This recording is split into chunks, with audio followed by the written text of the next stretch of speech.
With the right side of the car completed and ready for the paint shop, I moved on the left side, and finally I could weld those cuts that I made more than a month ago. So if you remember, I cut them just so I can straighten the fender because it was a little bit bowed in the middle. So now, to prevent it from changing its shape again, I had to tuck it in as it was on the car. And once I made sure that I had enough tucks, I could take it out and put it on the bench and weld all the cuts. I took my time, I did it slowly, I was cooling it down all the time so it doesn't warp again. And after it was ground, I moved to the inside, which was a real challenge.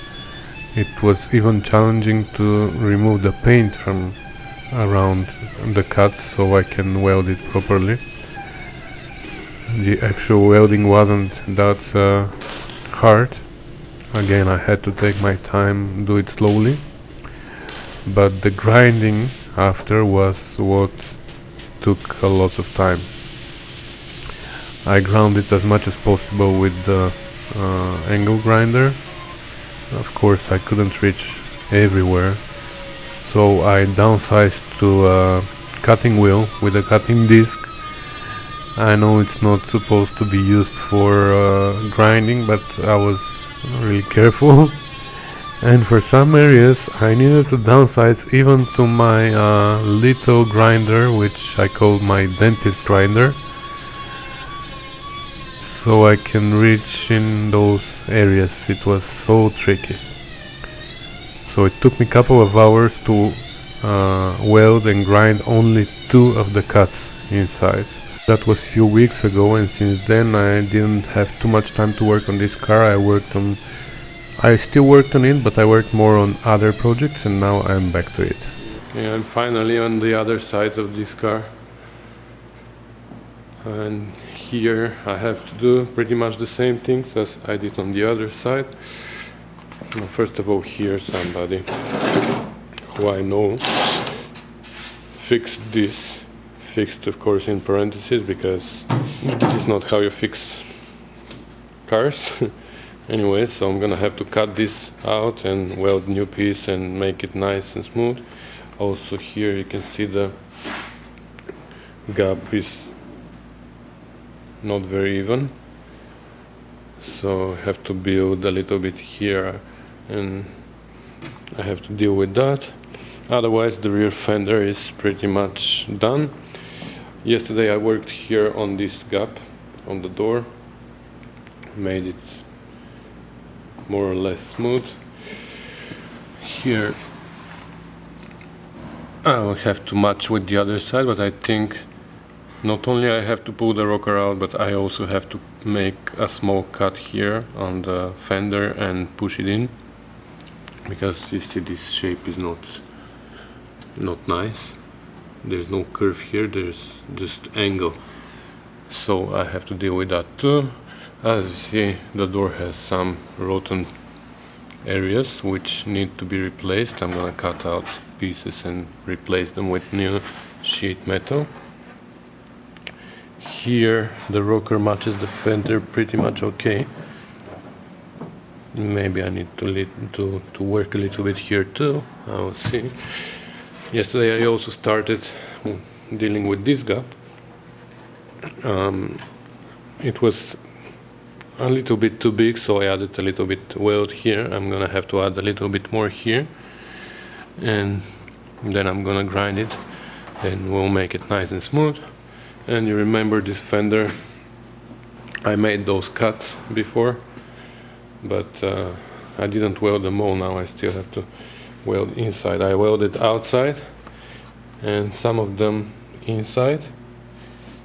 1, 2 are almost done inside, okay. But the third and the fourth over there are still not welded back. So yeah, there's a little bit of work on this side, but I hope not as much as on the other side. I'm gonna continue now with that, with this gap, and we'll see what will be next. I've said that before, but I'm gonna repeat again for those who are yelling right now that this is not how you fix door gaps.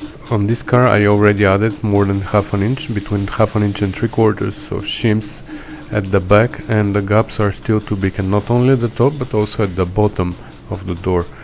And also the original doors from this car are fitting much better than these, but they are really rotten at the bottom, so I prefer to put those other doors from another car, but they were trimmed a little bit at the front and the back for some reason, I don't know why.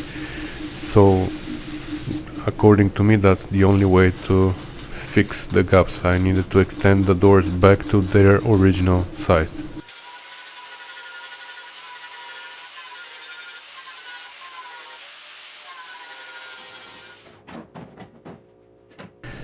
When I had enough material to work with, I put the fender on, and I used masking tape to mark a line which I wanted to follow with the grinder and create nice and even gap. I was just eyeballing it, but I'm sore, so I have a pretty good eye for these things.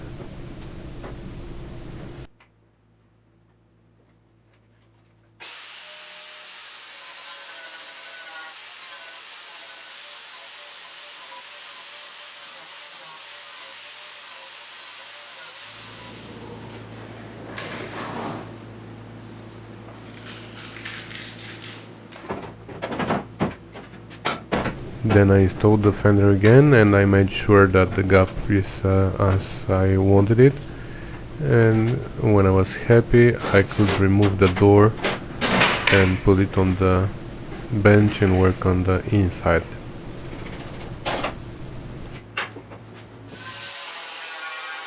Apart from grinding the front and the back where I extended the door with the welder, there was something very important also to do. I wanted to clean up very nice the bottom of the door and make sure that there are no rotten areas there, because this place is notorious for the rust on these doors, I guess on all the cars.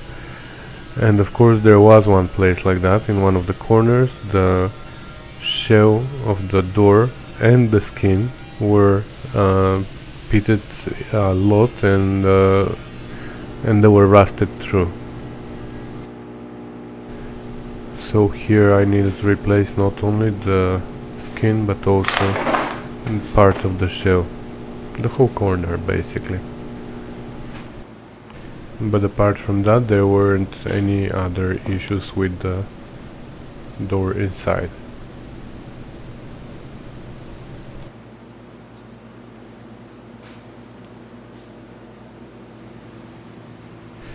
So I started with the patches on the skin, but even though I was welding with very small stitches and I was cooling it down all the time with my air blower, it tried to warp on me. I mean, not exactly warp, but the weld wasn't even at the end when I finished. So I mentioned that to Jade Matley, a fellow YouTuber. If you haven't watched his videos, you should watch them, especially if you're restoring a car. You need to watch that first and then proceed with the restoration, because he is giving so many precious advices and tips about metalworking that it's incredible. So I mentioned that to him, and he emailed me with some tips. He said that I was supposed to do joggle here and not butt welding, because that would give more stiffness to the skin, because there was gonna be overlapping of two layers of metal.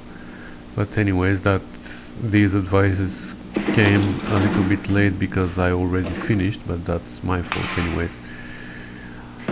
So if you're doing patches on a TR6 doors, maybe you should take that in account.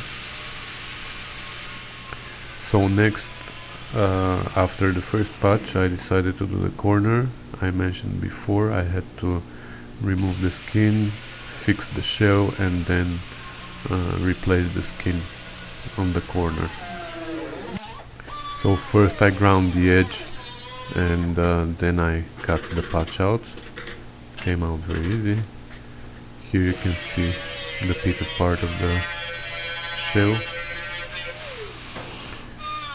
So I cut out the rotten part and I made a patch that I fitted there and welded it.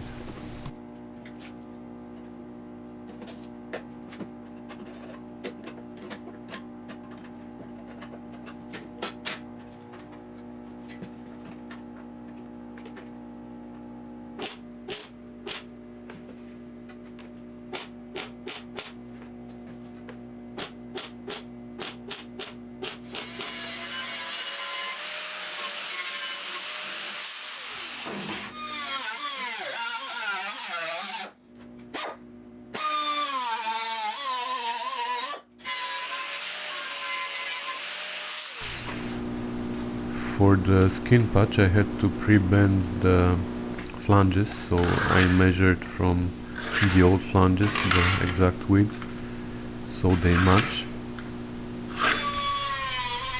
I cut the corner so I can bend them easily. Used the brake and bent them.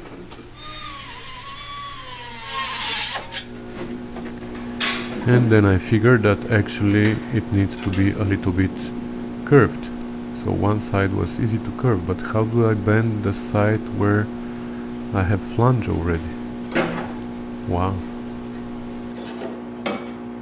This year for Christmas I asked Santa to bring me some helpers here because I couldn't work all by myself because there was a lot of work involved in these restoration projects. So I asked Santa, can you please bring me at least 1 or 2 helpers so they can give me a hand with my restorations? And he did. So I'm happy to introduce my new helpers, Shrinker and Stretcher. They are my best friends now. We still are in the process of trying to learn how to work together, how to communicate better, but I think we are on the right path with them. So now, for the first time, officially they will be helping me for this door, because this panel, this what we just made, needs to have a little curve here. But how can you curve something if you have a flange already here? So this is where my friend Shrinker is gonna help me. So far I've done only trials with them.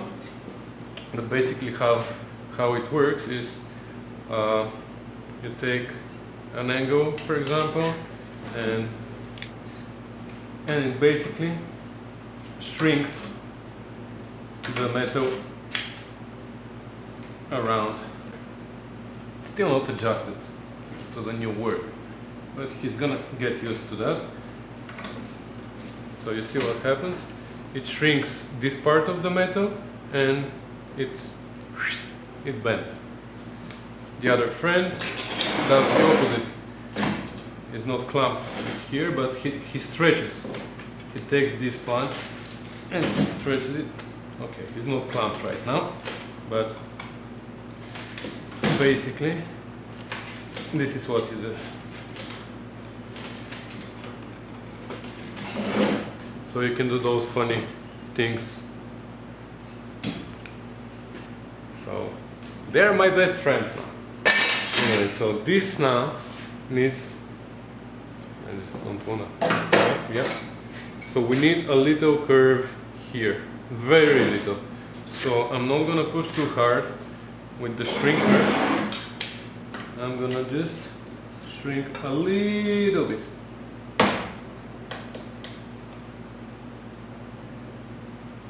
Very, very little, because if I overdo it, I'm gonna overdo it, obviously. So you see, already has a little bit of a curve. And I think this is where I'm gonna leave it. So this is my first trial with them. That was a straight piece of an angle, and it turned it into this. So there are some interesting things that we can do with those. Anyways, now This is where I made a little curve here, and now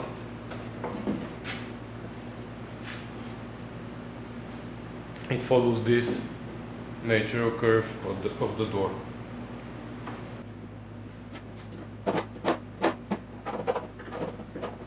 So now with the ready patch I could trace it on the door and cut the skin to the exact shape.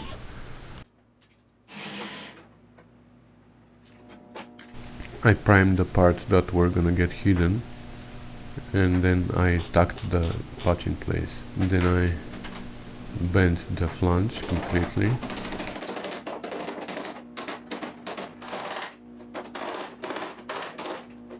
I welded the ends to the old flange and a little bit in the corner, and then I ground it.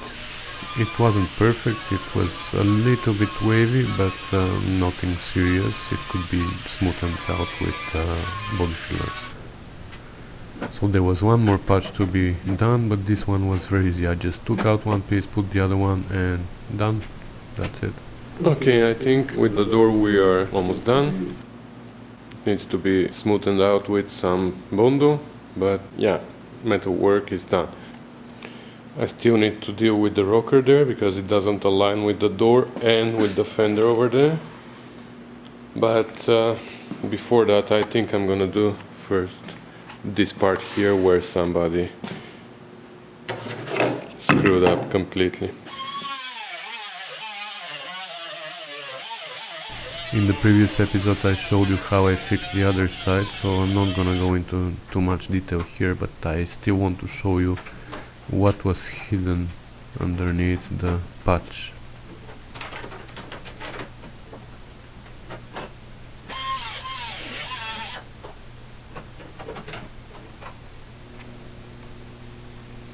Nice. Can you imagine? And this is just a recent repair. Shame for whoever did it.